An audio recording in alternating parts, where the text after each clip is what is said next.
This is Camille Gran here from Mayfield, and really pleased to have our special guest, Sathish Muthukrishan from Ally Financial, as our special guest speaker today for the CXO to the AI Future podcast.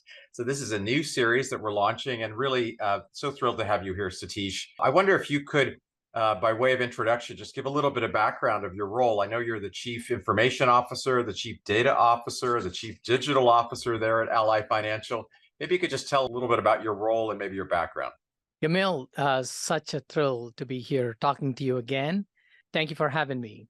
So yeah, as you said, my title says Chief Information Data and Digital Officer. It's such a privilege to be serving under that title for a digital native bank where everything that we do centers around technology. I would say it would be a dream job for any technology leader that is forward-leaning and want to have the accountability and responsibility to make everybody else around them look extremely successful, and you do have the opportunity to do it. So I am thrilled to be serving as the Chief Information Data and Digital Officer for Ally Financial. As way of background, I grew up in the airlines world, started with Singapore Airlines, worked for United, Oh, then at American Express, and had a stint at Honeywell before oh, I joined Ally Financial. yeah, very cool. So lots of different industries. Today, we're all talking about AI. It seems to be all the rage. With all that experience and background, undoubtedly, been doing artificial intelligence, analytics, and things in and around automation for years. What's so different in your mind? Is this a higher priority objective for you? How do you think about this? Yeah, I may have a slightly different philosophy and take, but I'll get to your question. I've had this belief and almost a principle that never lead with technology. Hmm, If you lead with technology, you take your eye off of what is important, which is what capabilities are you building for your customers? And then is it relevant for your customers? And two, what business impact are you creating? yeah. So we've always led with the philosophy of, is this the right capability for the customers? And is it creating the right business impact? And then you figure out what technology you have to use to build that. However, your question is of importance because not very often a technology that comes around that can disrupt every industry, every company out there globally. GenAI is going to disrupt every industry. So Yeah. given that, there is extreme focus on how we can securely and in a scalable manner use GenAI, but Hmm. with those two principles in mind, what business impact are you creating and what customer capability are you producing? Yeah, that's a great way to put a lens on it that keeps you focused, as you say, less on the technology, more on its impact. So maybe I'll use that to open the next question, which is, how do you go about defining the right metrics for, let's say, an AI deployment? Is it productivity? Is it impact to the business? And I mean, what are the justifications you'll use? Yeah, everybody is thrilled and excited to start using Gen AI, as you Mhm, would, as you can imagine, and I'm sure you're hearing as well. We have taken a very simplistic approach. mhm, We said anything that we do with Gen AI should either drive efficiency or drive effectiveness. mhm. Efficiency is being an additive technology to make your everyday job that much more better, easier, and making you more productive. Effectiveness is driving real business impact and results. So, how do we go about that? We really understood that this is not a technology that can be executed within four walls of tech. Yeah. It's the entire company that has to participate and has to become an evolution. So Mm, we created what we call an Ally AI playbook.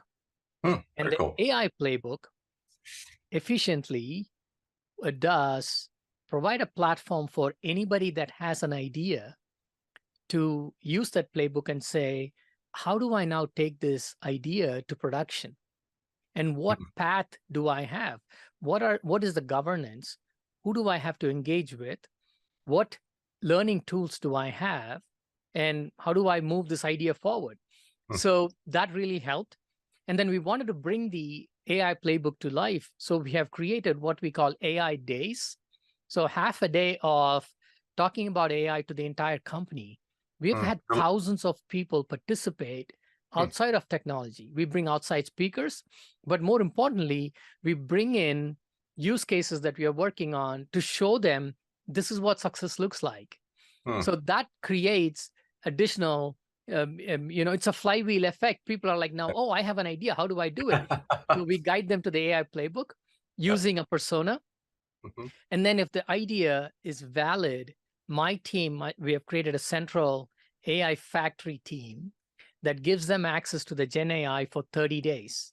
So you take your idea and start experimenting with it. At the end of the 30 days, you should prepare a white paper to show us, is it hitting the efficiency or effectiveness mark? And if Interesting. it is successful, then we take that through the production run.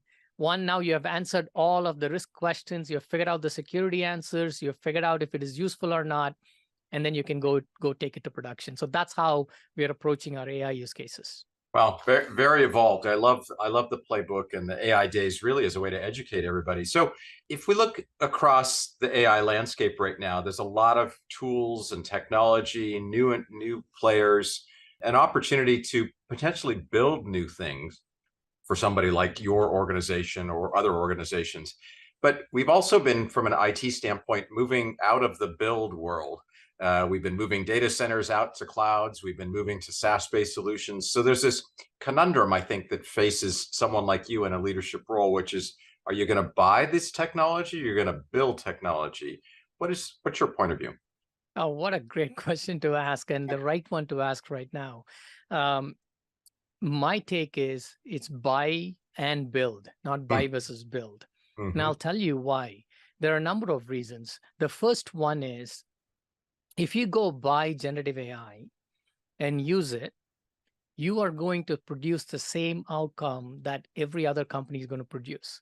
So, how are you going to differentiate yourself? So, that's number one. Number two, if you go and buy off the shelf software or any SaaS offering for that matter, they are using AI. If you Right. don't yourself play with it and understand how it works, how are you going to leverage the AI capability that somebody else is providing? Number three, the cyber criminals have the same access to the technology that we have. They're Yeah. trying to use it for proactive measures. They're trying to use it for, as we all know, trying to get a compromise from any company, right? So how do you then protect that? For all of these reasons, if your organization is not fully understanding the impact that AI can provide, Mm-hmm. and if your technology team is not hands-on understanding the technology, you will be left far behind. And that's Mm-hmm. why we say buy versus build. Mm-hmm. The way it has come to life at Ally is we quickly understood that this technology is moving way too fast. Yeah. And there are competitors coming every day. So we created what we call an Ally AI platform. Mm. Think of it as a bridge between Ally, internal Ally and all its application, and external AI capabilities. Mm. So now it gives me access to go interact and connect with one model, let's say OpenAI, which is what we are connected with today. Mm-hmm. And if I don't like it, or if I want an additional model to compare, I can go connect it with a Llama model or a Bard. And we are doing that in our lower environments, but in our production environments, we're just connected to OpenAI. So the Ally AI platform gives me the ability to point to multiple models, Yeah. either take the best out of them or get all the outputs and compare and even combine the outputs and make it more relevant to Ally. That's awesome. I love the platform thesis that allows for you some interchangeability. I think that's a really thoughtful approach. So, what are the headwinds that you have to address, and what are the gaps or otherwise issues? I mean, this isn't a technology only issue. There's people and process and change management and all kinds of things. How do you look at sort of the headwinds you have to face or address? it falls under different buckets, and each of them have their own weightage in terms of how strong these headwinds are. The one that I particularly worry about is third-party risk. We have an existing footprint in terms of using third-party technologies. Do we feel comfortable they have secured their tech environment the way we would secure ours? And given the advancement in technology, and like I said, GenAI has made cyber attacks very democratized. The same cyber attack that's going on in the financial industry can go to a healthcare industry, right? So how do we protect ourselves? So the third-party risk is large. Yeah. The second is sophistication of these cyber threats. It's become emotional, and it's become parallel attacks that you have to be on your toes and keep educating your entire organization and humans around what these could be. So that's the second headwind that I think about. Internally focused, if I look at internally, what do I have to do? One is of education. You can't leave the organization behind.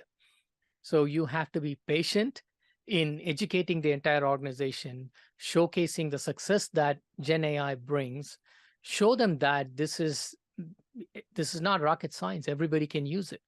After all, English is the most popular language in GenAI. So everybody can play a part. So educating them is important. Helping, I come from a regulated organization. The regulators or the control partners, risk, compliance, legal, audit, help them understand what we are implementing and proactively identify risks that come along with it, so they can, twist their brains to figure out what other risks there are. As technologists, yes, we need to push the organization forward, but if we are upfront about all the risks that we have identified, they can help us mitigate those risks. So that's another headwind in terms of educating and bringing the organization along. And finally, your talent. How can you keep your talent challenged and give them opportunities so stay with your company instead of people leaving your organization because somebody else is doing better at AI? Yeah, I love the challenge concept, really to inspire people to want to take on some big new interesting project. So my last question has to do with responsible AI, this construct of being really thoughtful about how AI gets used. How do you think about this term, responsible AI? As a regulated institution, I have to think, breathe, speak, eat responsible AI. One, because we need to have consistency of service. We have to have fair and responsible banking. So we have to ensure that there is no model drift, there is no inherent bias or unintentional bias used. And it starts with the cleanliness of data, accessibility of data that you have. And we focus on testing our models ourselves, and more importantly, the outcomes across various customer segments to ensure that bias is not introduced. Then we have our independent risk organization test the models out. For the first use case that we launched, they looked at 60,000 outcomes to make sure that there wasn't a model drift or bias introduced. So that's from a business perspective. From a social perspective, I worry even more. This decade and this era, you have less chance of succeeding if you're not digitally connected. You and I probably don't think twice before we pick up our smartphone to be connected and do what we do every day and be enabled for our lives. But there are millions of people that don't have access to internet, that don't have access to a smartphone, or do not have the education and the opportunity to learn how to efficiently use them. If that was the case in the past 20 years, GenAI, if not appropriately executed, implemented, integrated within the society, it's going to cause the digital divide to be even broader, and the chances are that it'll become a digital abyss. Just as technology leaders are responsible for moving their organization with GenAI because they understand it better, they can connect the dots. Technology leaders, the public-private organization, have to make sure that they pay it forward to create a society that doesn't become more divided because of these digital advancements. Yeah, what an awesome and thoughtful way to think about it, both business and social impact and lasting from that standpoint. Well, thank you, Sathish, for being our special guest today. This is Camille Grant here at Mayfield. Really honored to have Sathish Muthukrishan here as our special guest today, Chief Information, Data, and Digital Officer there at Ally Financial. Thank you so much again for being our special guest. Emil, loved our conversation. Thoughtful questions as usual. Good to see you. Thank you.